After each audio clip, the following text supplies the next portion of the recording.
we're paid This off. one is bomb. This one works perfectly. Oh, this is the black. You're gonna have to do a lot more.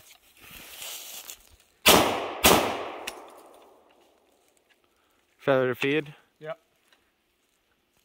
Oh wait. Failure to inject. Failure to feed times 2. That's fine. Just keep recording. I'll cut all of this out. Recording. 50 seconds in.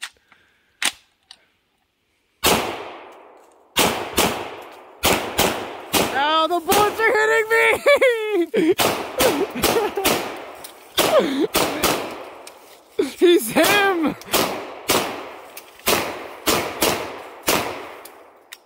Oh, I'm out.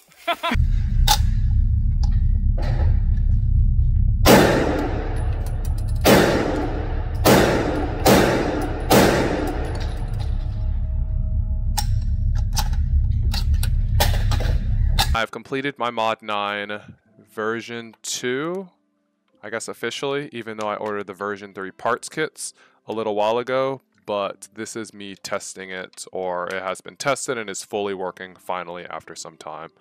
Testing is a little hard after moving, and so I was able to finally get this iteration that works for me.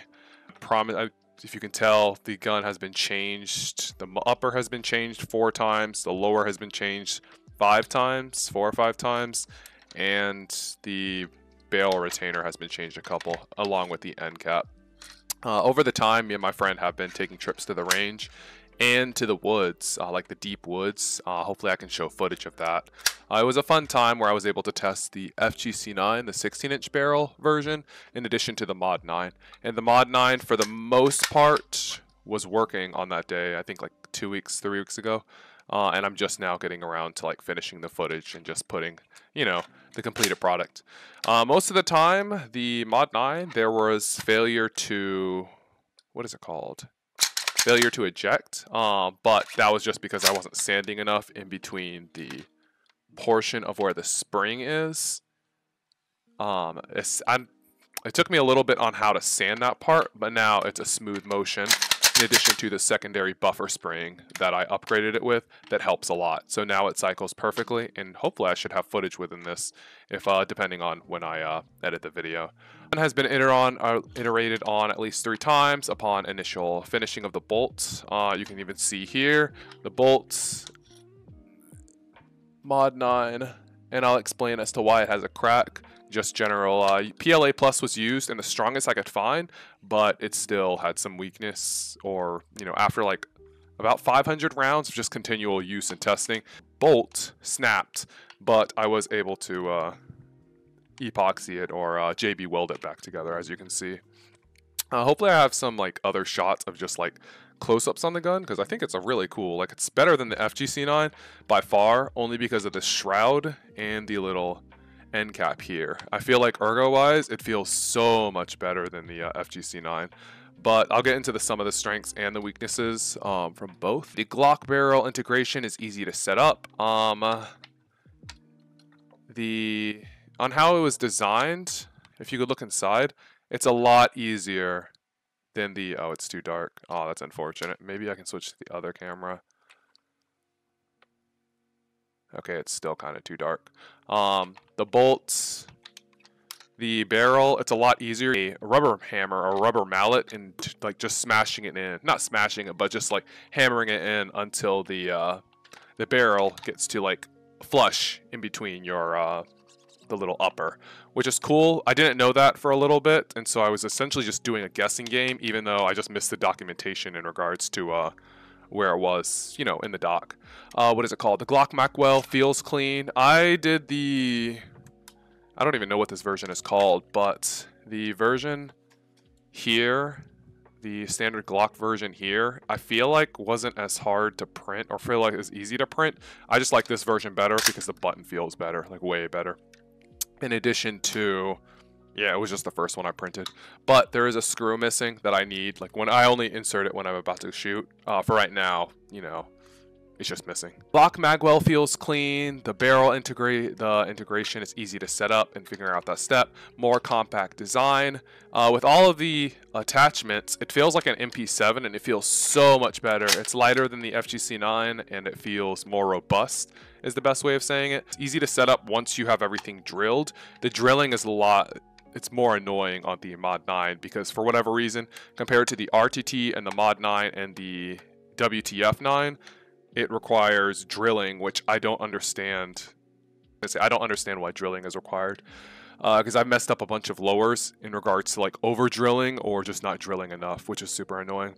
The recoil spring is slightly better than the FGC9. It's more compact in that everything is like based within here compared to the AR, version of the MOD-9 or the FGC9, which I just didn't enjoy. It feels a lot larger than it should, even though this is a compact design. The secondary buffer spring helps with the recoil, which I found to be minuscule, just compared to like the FGC9. Then again, I haven't really shot the FGC. No, yeah, I feel like this recoil is a lot better, although I have a long spring that I'll have to show in some of these. I'll just put a little mental note in editing on what spring, because it's like this large impact or taking the impact of the bolt whenever it's fired, which helps reload it in addition to manage the recoil, which I like. The barrel retainer is super easy to put changeable. Well, that's where some of the issues were coming about in regards to, things that were compatible and things that weren't. Because if you can see, this little rod, these two rods here, were not available on the first. Oh, I was in this form the whole time. The whole rods to the top left weren't here. But this is the one that worked far better with the bolt. Like, it's just a smoother. It's like little sanding, a little bit of oil, and you already get a smooth action, which I like. Although, I will say, pulling back the bolt is much harder than the FGC9.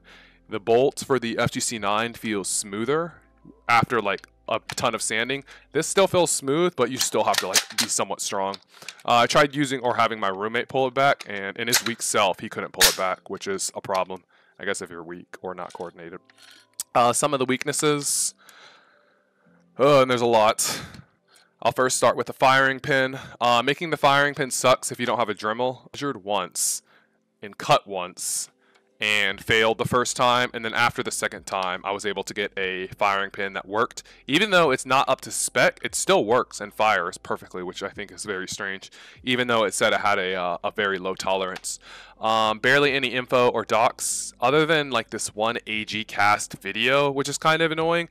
There's not a lot of docs in regards to like troubleshooting, in addition to like troubleshooting, putting it together, whether the version 3 or the version 2. There's only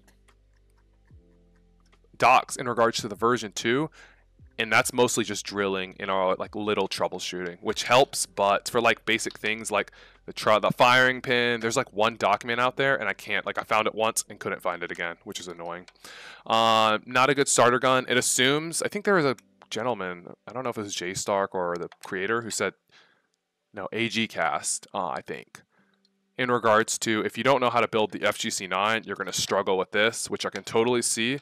In addition to the lower is similar, although it's outside of the magwell, because the magwell is integrated in the FGC9, in addition to the more compact design, which is much different from the FGC9. What is it called? The bolt has to be JB welded on, which I don't like. I got my bolt from the parts dispensed, and I'm not going to lie, that bolt needed a lot of work. It felt like dirty, in addition to it needed work. Sanded, smoothed out. This needed to be reamed. This needed to be reamed because it wasn't going all the way through the main bolt, because the bolt goes all the way back here to this side, and it wasn't a smooth, what is it called? A smooth interaction or a smooth transaction. Smooth interaction, goodness. The pins can bend. These pins, if they're not securely on, like if you don't do it right the first time, it just fails. Not fails, but like it fails to come apart. You can even see here, this is easy to push out. In addition to this one is very easy to push out, which I don't like. But as long as this location is secure and this location is secured, I've learned that it's just, you know, fine. As long as you're like paying attention to it when it shoots, which is annoying, but I don't want to reprint the upper just for this video. I've already reprinted it enough times. Okay, where the charging handle is, you have to sand in between the bolt, which is right here, the bolt, which is right here, and then the, what is it called? The spring, which is like an AK type spring, which again, I'll show separate photos in this. That's, first of all, difficult to get in, but once you get in, you still have to sand in between, because if not, it's not going to be a smooth transition, which is fine. Yeah, when shooting, I don't know if it's the low recoil or just how it's built, but shooting it feels like a block hitting you. Although that was before I was using the upgraded secondary spring that was seen in the video. The first video, hopefully I can show that here. The first video shows where I was using a kind of ghetto style like buffer spring, the hydraulic buffer used in RC cars.